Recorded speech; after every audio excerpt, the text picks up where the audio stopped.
Hi, welcome to EDUU 631. I want to give you a quick overview to the course and point out some things that it'll be important for you to know as you go through. I'm here at the Start Here button, and this is just for you to notice that there's a number of things to go through that may help you with the course. Of course, you need to order your textbooks. If you're not aware of the School of Education professional dispositions, I recommend that you look at them. There's directions for live text. There's information about technology requirements, online etiquette, Blackboard help, Adobe Connect help, the Student Code of Conduct, APA guidelines, the Office of Disability Services and Accessible Education. If you are someone who has a disability and you need accommodations and services in the course, it is important that you contact this office. You'll find that they are wonderful and helpful, and that is what will allow me to provide you the accommodations you need in the course. Unfortunately, without the letter from this office, I'm unable to provide accommodations, and I want students to have what they need to be successful in the course. So if you do need to take advantage of this office, please do so. And then finally, there are additional student resources that you might find helpful. So that's here in the Start Here button. Quickly, I'm going to move on to the course information button, and you'll find here all of the important resources for the course. The welcome message from the instructor, the syllabus. Here's the course at a glance assignment list. In this folder, you'll find the assignment descriptions and rubrics, including the signature assignment description and rubrics. Iris Center resources that you may find helpful. There are some general resources in here, how to navigate through the Iris website. There's a glossary. You may find it helpful for some of the special education terms.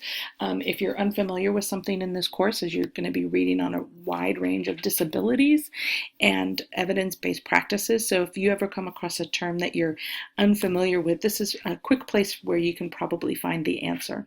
This is the resource locator. There's tons of resources in the Iris Center, and that is a direct link to them. If you go through the Iris Center navigation, you'll find that that's going to tell you a lot of what's in there. And then finally, something that you may find very helpful, particularly as you're putting together your signature assignment, the Iris Center evidence-based practice summaries.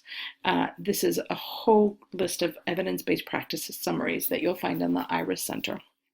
So that's on the course information page. You'll notice that many of the documents are links into Google Docs. This is the course at a glance. This will link you into the course at a glance in Google Docs.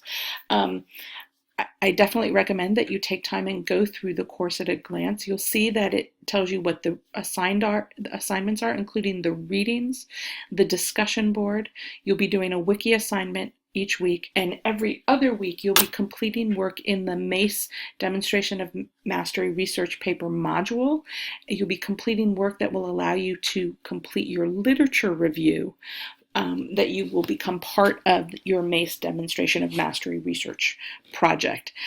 So you'll see that in the course at a glance, each week it will give you all the assignments. We will be meeting synchronously once a week. These are optional. They will be recorded and posted in Blackboard.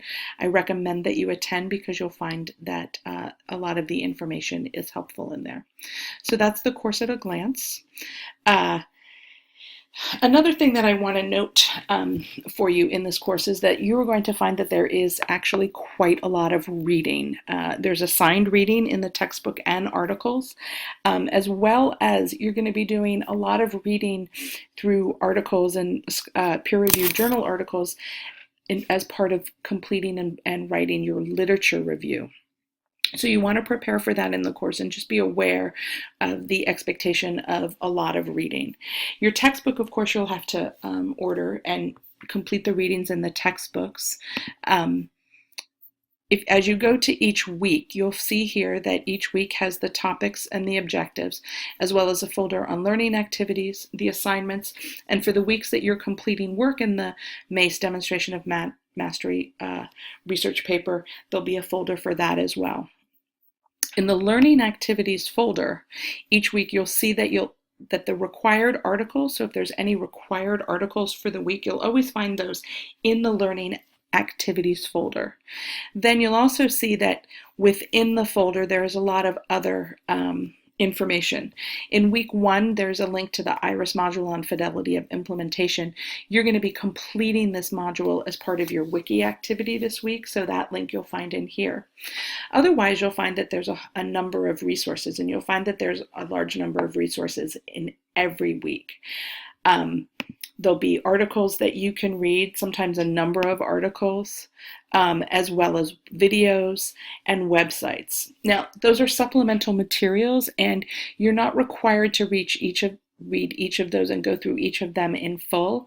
However, I do recommend that you take some time each week and go through and have a look at all the articles, scan the videos, check out the websites, because you may find that there's some useful information in there, and after a quick look, you may find that you actually want to take the time reading or go a little deeper, because it's going to be helping you complete your signature assignment, or because it will provide information that might be useful to you in writing your literature review.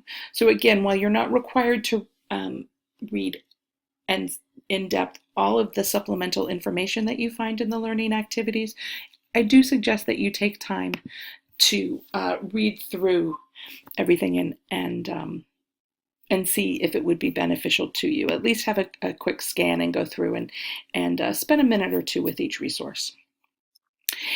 In the assignments folder, you'll see that the readings for the week are listed, and again, the textbook you have to get on your own, and the articles you can always find in the learning activities. You'll find links to the discussion board along with the prompt, as well as links to the wiki that you'll complete each week. And then finally, in the MACE folder, you'll find information there. The first week, you're actually starting to work at gathering articles for your literature review, so there's information on how to do that. In week 3, for example, you'll find that you will be starting to complete your research matrix, and you'll find the research matrix there, as well as a video on how to complete that. Finally, I wanted to take a minute to go over the signature assignment. You'll find that in the assignment descriptions and folders, there's the direction and rubrics here. You'll be completing a kind of a mini special education program where you're going to identify either an individual, or if you're in a classroom and you want to do something with your classroom, it can be a small group.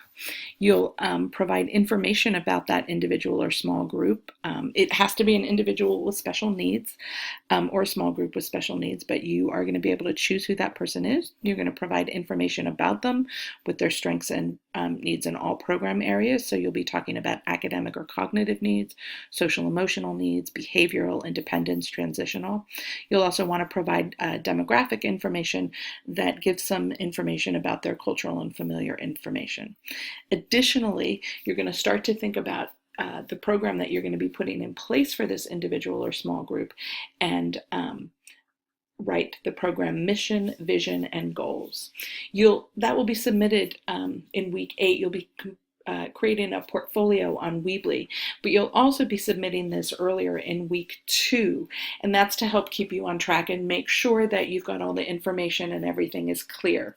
So you'll be submitting it in week 2, and it will be graded according to the rubric. It will be worth 20 points in week 2, and then you'll have an opportunity to make corrections and put it into that final portfolio that you put together in Weebly. Part 2 is your detailed plan about how you're going to address the needs for the individual in all the areas. You're going to be required to use evidence-based practices or interventions to address their needs. When you're addressing in the academic or cognitive area, you're going to align to specific Common Core state standards or California preschool foundations, whatever's appropriate. If you're working with older individuals in transition or above, you may want to look at some of the 12th grade Common Core state standards to pick something that would be appropriate for your student. Finally, then, you're going to actually implement this program. You're going to implement it for about 8 to 10 days. You're going to need to be collecting data on each area of need. So you're going to be implementing the different evidence-based practices that you plan for, and you're going to collect data on the implementation. You're going to need 4 data points showing the progress or lack thereof, and if your student doesn't make progress, that's okay. The data is more important than the progress, but you're going to need at least 4 data points for each area addressed: the academic cognitive, the social emotional, the behavioral, and the independence transitional. So 4 for this, 4 for social emotional, 4 for behavioral, and 4 for independence transitional. Finally, you're going to take that information and the data that you get, and you're going to reflect on what happened. You're going to reflect on the outcomes and whether or not you saw progress towards achieving the vision, mission, and goals of the program that you created. You'll also talk about the supports and services for individuals with exceptionality, so that you can advocate whether these evidence-based practices and this program is something that you find helpful. The rubric is here. The signature assignment is worth 100 points. Again, part 1 you'll be graded on twice, 20 points week 2, and then again in the final Weebly portfolio. And you'll also be turning in part 2 week 4, so that you have your plan and rationale all set. That gives the instructor a chance to look it over and make sure that everything's clear, and you have something put together before you go ahead and implement it. Then part 3, program implementation and your evaluation. You will be presenting it in a portfolio, a Weebly portfolio, and you'll find information in the course on how to put together a Weebly portfolio as well. I hope you find this helpful, and if you have any questions, please do connect with your instructor. I'm sure that they will be able to help you with any questions that you have. Thank you.